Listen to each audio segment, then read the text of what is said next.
衆議院選挙に大惨敗した中道改革連合は、自滅への道をこのまま歩み続けようとしています。皆さんごきげんよう、上川薫です。今回取り上げる話題は日本の政治、衆議院選挙の結果から、その後のドタバタが続いているので、解説をしていこうと思います。まず第一に、自民党の高市政権について。衆議院選挙が終わってすぐ行われた世論調査において、高市政権の支持率が 67% であるという発表を読売新聞が行いました。高市政権に対する支持する理由というのを、その第1位が高市総理の働きぶりに期待するという内容でした。そしてもう一つの支持する理由というのが、野党にこれだというような党首の魅力が感じられなかったというような内容がありました。これは野党第一党の中道改革連合が野田共同代表も言っていましたが、時代遅れ感があったというのも、この世論調査とも共通しているポイントだと言えます。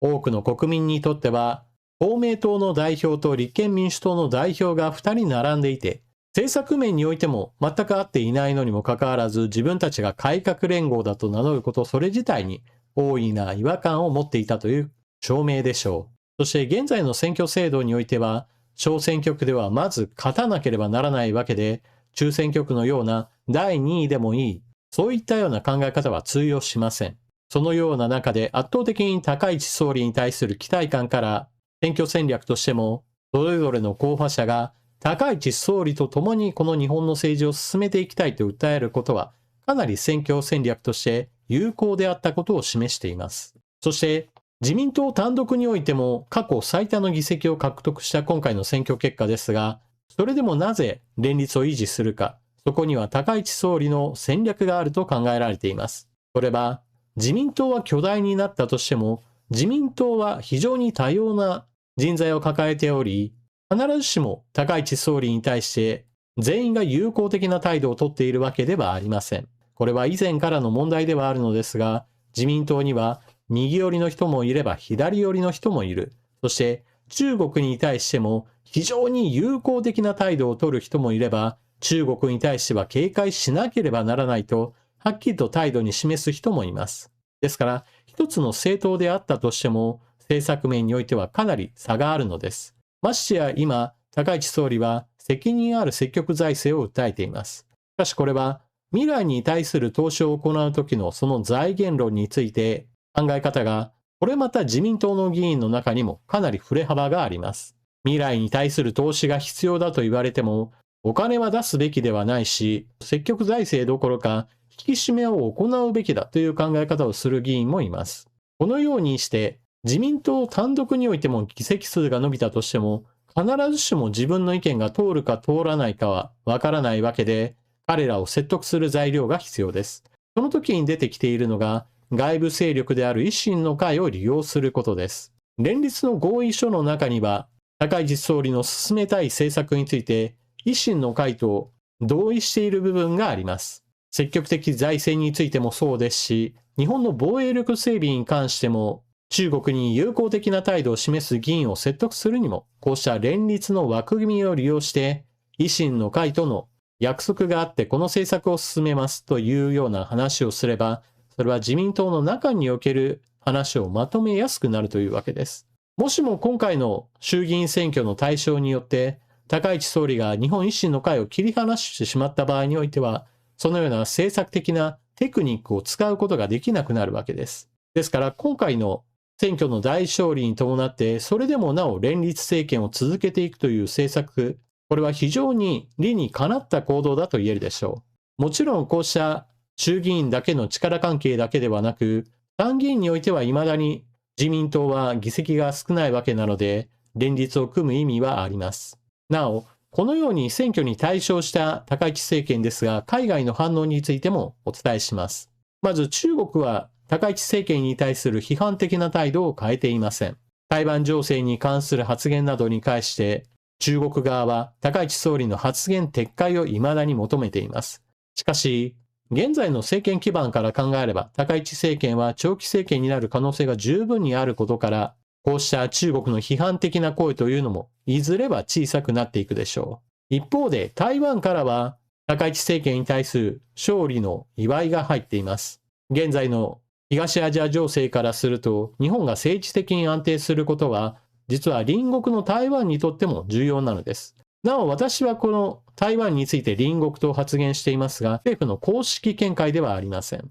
私がなぜ台湾を国として認識しているかといえば、それは中国共産党は一つの中国という考え方を前面に押し出していますが、別に私は中国という国の中でまた別の国があっても不思議とは全く思っていないからです。例えば日本で有名な三国志の中において中国は三国定律、義、呉、蜀3つに分かれていますが、じゃあだからといって3つの国々それぞれが中国ではないと否定するのはまたおかしな話でしょう。漫画で言えばキングダムが非常に多くの人たちに読まれていますが、秦という国家があり、その周りの国々と戦っている中において、これらの国々が中国の国ではないと否定するのもおかしな話でしょう。中国という一つの塊の中に複数の国が存在するというのは別に歴史的な事実からすればおかしな話ではないのです。さてそれは置いといて、台湾における政治状況についても解説しておきましょう。高市総理が選挙に大勝利し、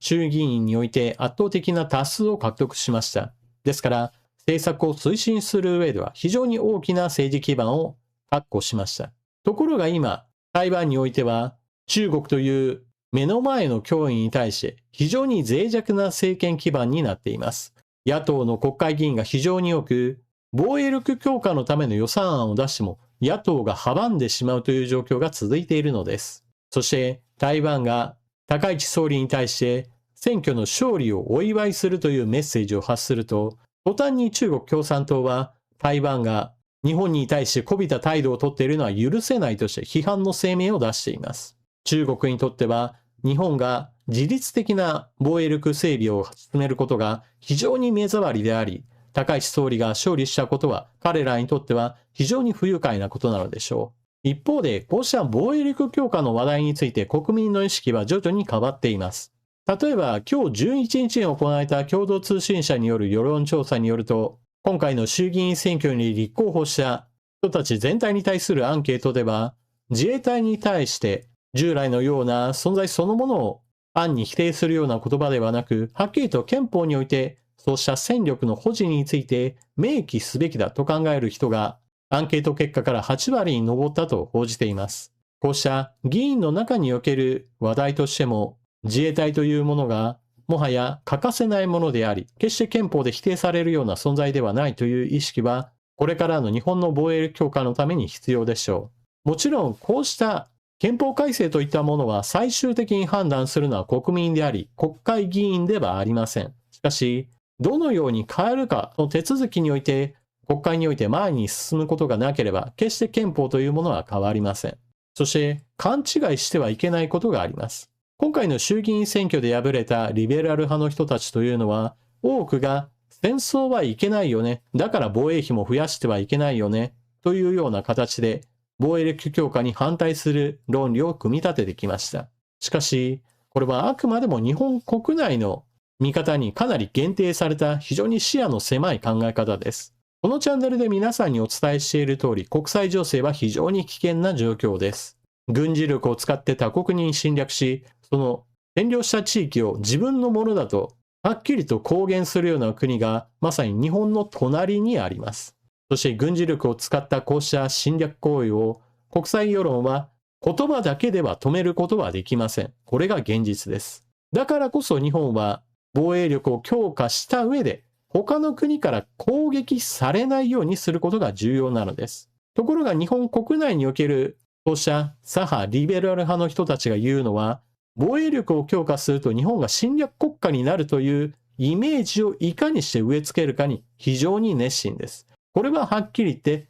全く間違った考え方です。こうした主張というのは日本人に対して戦争への嫌悪感を煽り立てることによって防衛力強化につながる政策を妨害しようという意図があります。そのための手段として今回の選挙においても高市政権がこのまま力をつけると戦争へとまっしぐらだというような形で高市政権だと軍事侵略を行うかのような誤ったメッセージが発せられました。他にも常套句の一つとして防衛力強化を進めるということは徴兵制を導入することだというようなこれもまた間違った意見を発しています。現在東ヨーロッパ、北ヨーロッパにおいて徴兵制が実施されており、その他、ロシアと直接的には国境を接していないもしくは距離のあるヨーロッパ国々においても、徴兵制度の復活や限定的な徴兵に近い制度の導入といったものも検討されている国々があります。それを見て、高市政権が力をつけることは日本に徴兵制が導入されることだ。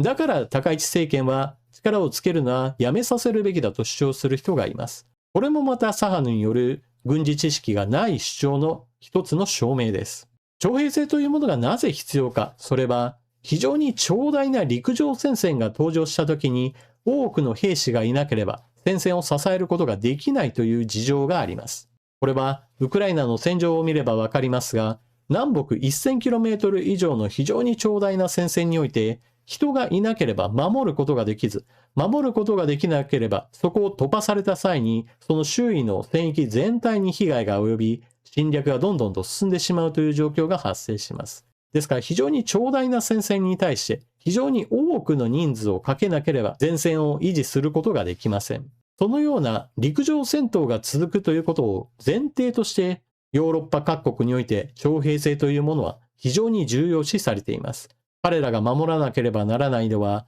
非常に広大な地域陸上戦闘の環境があるからです。一方で日本においては周囲は海に囲まれていますから歩いてやってくるということはできません。小型の船であれば遠ければ遠いほど積めるものも少なくなるわけですから、これもまた戦力としては非常に小さく、陸上戦闘のような非常に長大な戦線を支える膨大な人数といったものは想定する必要がないのです。ですから、日本の場合だと現在の志願制といったものを維持した上で、いかにして海と陸をしっかりと守り、その後の守りとしての陸上戦力というような形になりますから、人数よりもそれぞれの階層における戦力を充実させ、整備していくことが大事なわけです。このように国によって事情が変わってくることも考えれば、日本においては徴兵制というものは軍事的な法律論として不要という非常にわかりやすい結果が出ます。現在の高市政権に対する批判の手段として徴兵制の話題が出てくるのは、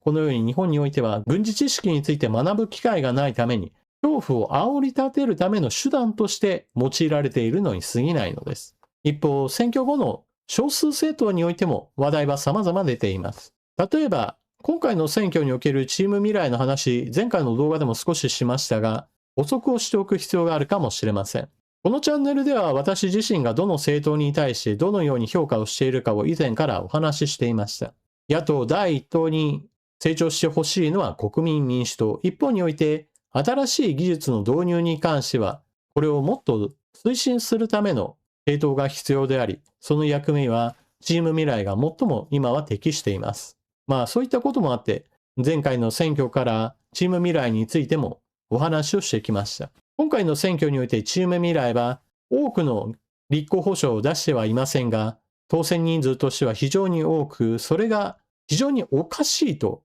批判する人たちがいます。なぜならば、インターネット上で投稿動画がものすごい再生数を誇るバズっているわけでもなければ、党員数がものすごい人数になっているわけでもない。なのに多くの人たちが投票しているなんて嘘だ。間違っている。きっとこれは選挙の不正操作が行われて何百万票と存在しない票が数えられたんだというような完全な陰謀論に基づいた発言などがインターネット上で拡散しています。しかしこれは明らかに現実とはかけ離れた主張です。日本における不正選挙は非常に起こりにくい状況になっています。これは多くの人力に頼るシステムによって何重にも確保された安全性が担保されており、例えば全てが自動化されていて、それがハッキングされて数値が改ざんされるといったようなものではないからです。そして、チーム未来が伸びた理由というのは、まさにインターネットの存在と切り離すことのできない話題です。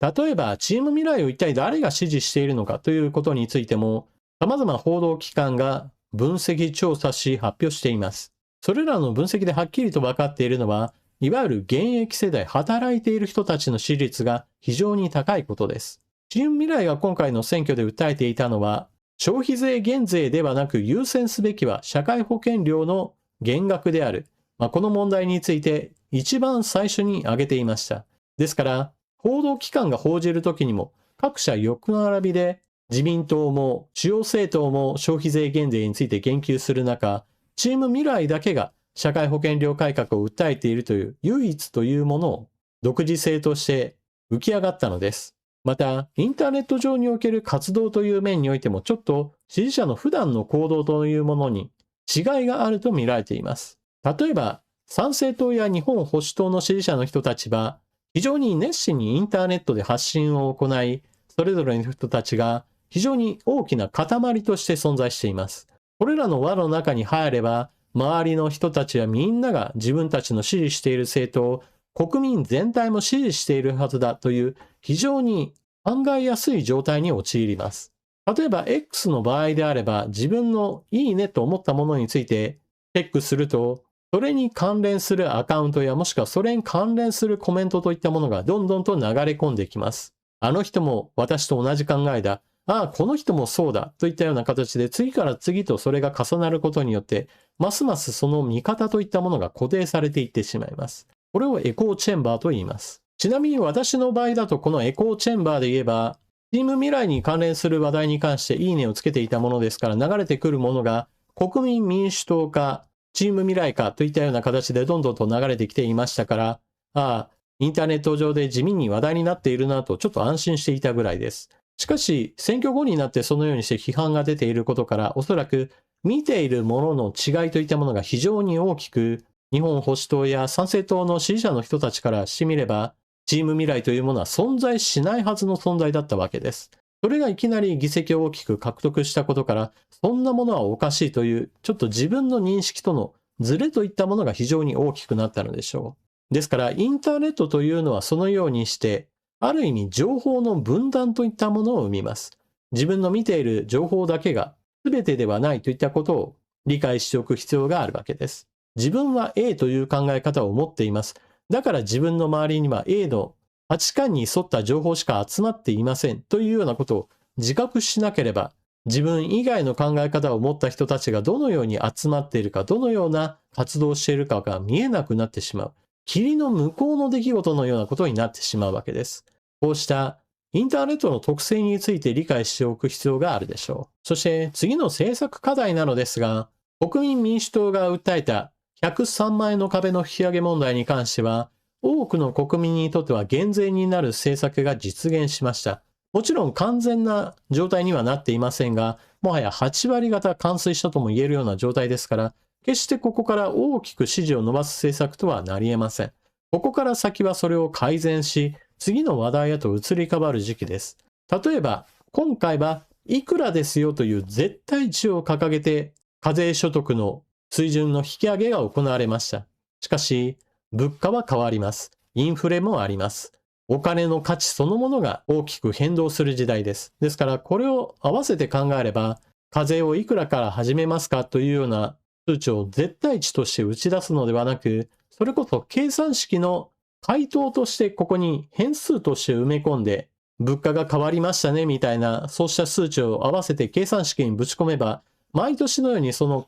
変数が変わって、課税所得ラインが上下するような、もはや政治家の関わらないところで変動するようなものにする方が良いでしょう。毎回のようにいくらにするのか、政治的なコストをかけるのは無駄というものです。そして変えるのであれば、この変数を変えるための計算式について時々議論し、見直しをするといった方法が私は良いと思います。そして次に掲げるべき国民に直接的に関わってくる課題は何といっても社会保険料についてどうするかです。企業で働いている人たちにとっては、この給料から引かれる額の多さといったものは非常に大きな実感を持って取られすぎだと考えているはずです。そしてこれは働いている側だけではなく中小企業の経営者にとっても非常に重要な問題です。人を雇えば給料を出すわけですが、その時にかかるお金といったものは非常に大きな負担となります。社会保険料の負担が大きいということは、企業の負担額も大きいというわけで、